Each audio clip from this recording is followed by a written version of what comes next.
Friends and family, welcome to my channel. उम्मीद है कि सब लोग ठीक ठाक होंगे और बहुत मज़े में होंगे। आज हम सब के किचन में बन रहा है ग्रेन्युलर बार्स। जी हाँ, ग्रेन्युलर बार्स क्या होते हैं, इन्हें किस तरीके से बनाया जाता है, किस तरीके से खाया जाता है, ये जानने के लिए वीडियो को एंड तक देखिए और कोई भी स्टेप बीच में से आप लोगों ने मिस नहीं करना है। ग्रेन्युलर बार्स बेसिकली क्या होते हैं? ग्रेन्युलर बार्स प्रोटीन बार्स कहलाए जाते हैं और इनको हम जिस तरीके से हम केक रस्क खाते हैं चाय के साथ, ये टी स्नैकिंग आइटम है, उसी तरीके से हम ग्रेन्युलर बार्स बनाते हैं। लेकिन ये थोड़ा सा लो कैलोरी होता है। जिस तरीके से हम मैदे वगैरह का इस्तेमाल करते हैं केक रस्क के अंदर, इसी तरीके से ग्रेन्युलर बार्स में हम उसकी जगह ओट मील को इस्तेमाल करते हैं और बाकी तमाम चीज़ें भी जो लो कैलोरीज होती हैं वो वाली इस्तेमाल की जाती हैं। ठीक है, तो जो लोग डाइट करते हैं या वेट लॉस करना चाहते हैं लेकिन उनको स्वीट की क्रेविंग होती है, ये उन लोगों के लिए बहुत स्पेशल रेसिपी है क्योंकि वो अपनी क्रेविंग को भी सेटिस्फाई कर सकते हैं और लो कैलोरी चीज़ भी इस्तेमाल कर सकते हैं। तो आइए चलते हैं रेसिपी की तरफ। लेकिन उससे पहले जिन लोगों ने अभी तक मेरे चैनल को सब्सक्राइब नहीं करा है वो चैनल को सब्सक्राइब कर लें और बेल आइकन को भी रिंग कर लें ताकि सबसे पहले मेरी हर नई वीडियो की नोटिफिकेशन आप तक पहुँचे। बार्स बनाने के लिए जो चीज़ें हमें चाहिए उसमें यहाँ 1/4 टीस्पून मैंने यहाँ पे नमक लिया है, तकरीबन 2 चुटकी। हम यहाँ पे ब्राउन शुगर इस्तेमाल करेंगे हाफ कप। ठीक है, ब्राउन शुगर को हम बिल्कुल पाउडर फॉर्म कर लेंगे, इसको मोटा मोटा इस्तेमाल नहीं करना। ठीक है, ये क्योंकि लो कैलोरी होती है इसलिए हम ब्राउन शुगर ही इस्तेमाल करेंगे। इसके अलावा हम यहाँ पे 1/3 कप इस्तेमाल करेंगे हनी। मेन इंग्रेडिएंट इसका होता है ओट मील। यहाँ पे मैं ये व्हीट पॉरेज जो व्हीट होता है ना उसका ओट मील इंस्टेंट ओट्स इस्तेमाल करूँगी, यही वाले आपने इस्तेमाल करने हैं।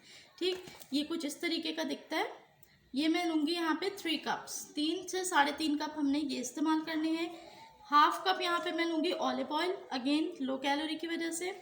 2 से 3 टेबल स्पून यहाँ पे हमें चाहिए होगा पानी और 1 टीस्पून हम लेंगे वैनिला एसेंस। तो ये वो टोटल चीज़ें हैं जो ग्रेन्युलर बार्स बनाने के लिए चाहिए। आइए चलते हैं रेसिपी की तरफ। जी, रेसिपी स्टार्ट करते हैं। सबसे पहले हम इसके अंदर जो ओट मील है उसको ऐड करेंगे। ये मैंने 1 कप डाला है, 2 कप मैं इसमें से लेती हूँ।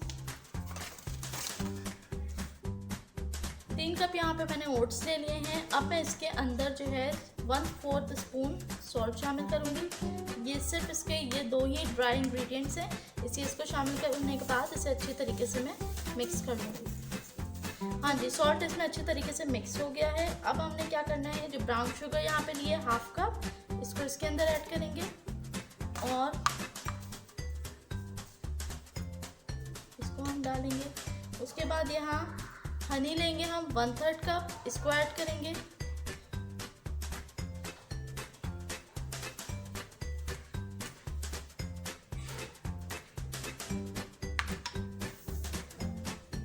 उसके बाद ऑलिव ऑयल लेंगे यहाँ 1/4 कप, इसको शामिल करेंगे।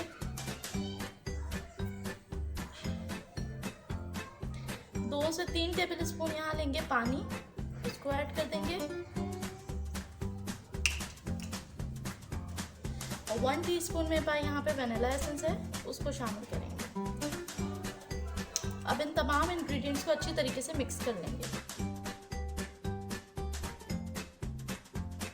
इसे अच्छी तरीके से मैंने मिक्स कर लिया है। अच्छा, मिक्स करते के दौरान मुझे ये अंदाज़ा हुआ कि शहद जो है ना वो मेरा थोड़ा सा इसके अंदर कम था, तो मैंने इसमें 1/4 कप ही शहद और ऐड करा है।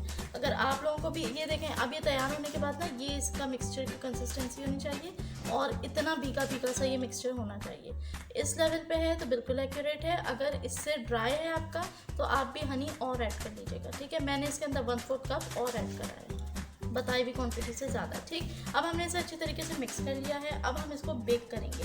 बेक किस तरीके से करेंगे, मैं बेकिंग ट्रे के अंदर किस तरीके से इसको ऐड करूँगी, किस तरीके से इसको कट करना है, वो सारा प्रोसीजर आपने सेम एज इट इज़ मेरे वाला ही फॉलो करना है। ठीक, मैं इसको बेकिंग ट्रे में ऐड करती हूँ। अब इसको बेकिंग प्रोसेस इसका हम स्टार्ट करते हैं। मैंने यहाँ बेकिंग ट्रे ले ली है, मेरे पास बेकिंग ट्रे छोटी है। जिन लोगों के पास बड़ी है उनका पूरा एक दफ़ा में अकोमोडेट हो जाएगा, मैं इसको 2 टाइम्स में करूँगी। सबसे पहले हमने ग्रीस कर लेना है बेकिंग ट्रे को अच्छी तरह। ग्रीस कर लेने के बाद हमने इसके ऊपर रखना है बटर पेपर। मैं बटर पेपर इसके ऊपर दिखाऊंगी। इस तरीके से हमने इसके ऊपर बटर पेपर ऐड करा और उसके बाद अगेन इसको ग्रीस कर दिया। हाँ जी, हमने अच्छी तरीके से बटर पेपर के साथ भी इसको ग्रीस कर दिया है। अब मैं ओटमील के मटेरियल को इसके ऊपर डालूंगी।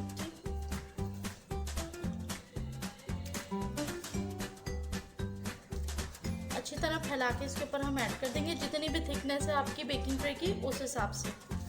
इस तरीके से मैंने तकरीबन जितना भी थिकनेस के हिसाब से मटेरियल इसके अंदर ऐड कर लिया है। अब मैं यहाँ पे लूँगी जो पोटैटो क्रश होता है वो, वरना आप कोई ऐसे स्पून भी ले सकते हैं जो पीछे से इसकी साइड फ्लैट हो। हमने इसको एक तो बराबर से ट्रे के अंदर स्प्रेड कर देना है और इस तरीके से हमने इसको प्रेस करके लेवल कर देना है।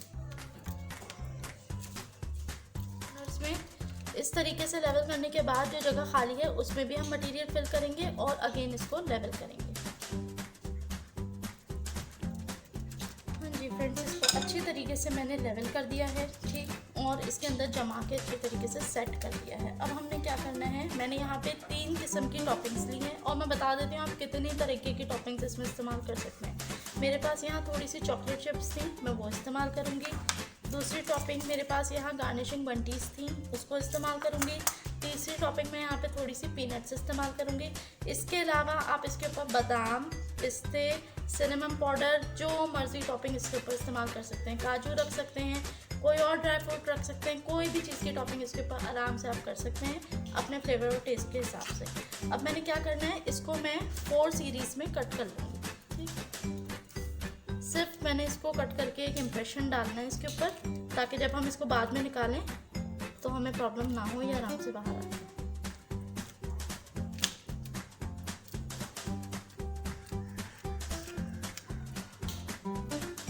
और बीच से भी एक कट दे देंगे।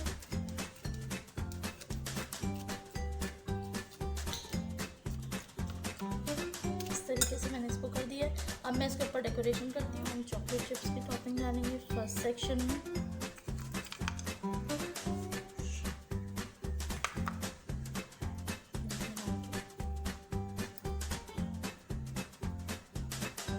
इसको मैंने ऐड कर दिया। सेकंड सेक्शन में मैं बंटीज को ऐड करूँगी।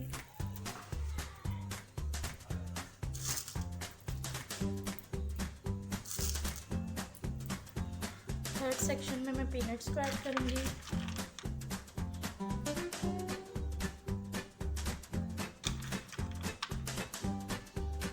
छील के भी इसको डाल सकते हैं, हाफ करके भी डाल सकते हैं, फुल भी, जो चीज़ आपकी चॉइस की हो। सेक्शन में मैं इन तमाम का मिक्स करके डाल दूँगी। पूरी बंटीज ऐड कर देंगे, पूरी पीनट्स डाल देंगे और बाकी चॉकलेट चिप्स इस तरीके से।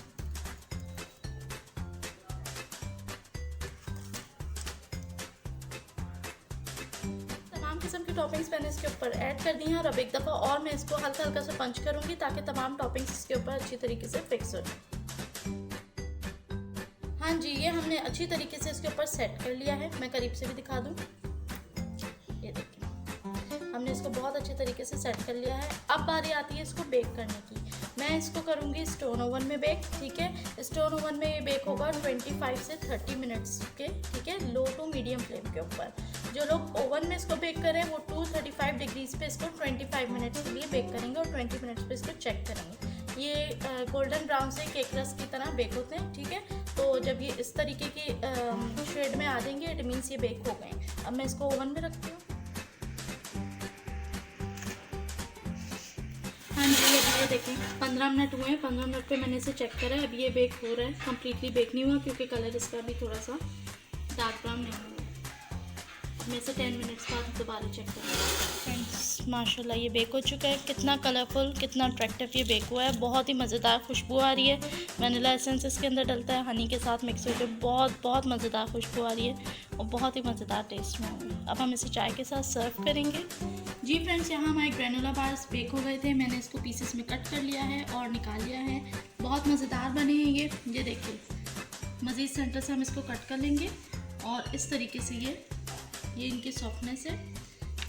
इस तरीके से ये बार्स तैयार हो जाती हैं। गरम गरम चाय के साथ इसको सर्व करें और एंजॉय करें। उम्मीद है आज की रेसिपी आप सबको ज़रूर पसंद आई होगी। मिलती हूँ अगली वीडियो के साथ। अल्लाह हाफ़िज़।